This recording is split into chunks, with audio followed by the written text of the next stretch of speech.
Hey guys, welcome back to Southern Adventures. Well, today I was doing a tutorial video on how to fly the DJI Mavic Pro.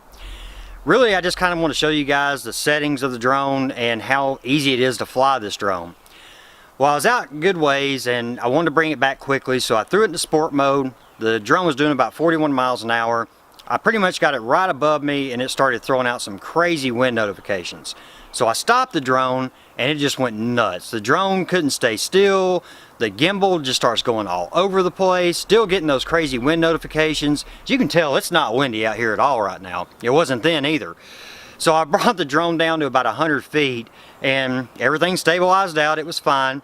Now the weird thing is the drone stopped recording after all that happened. Luckily, since I was doing the tutorial video, I was doing a screen record on my iPhone.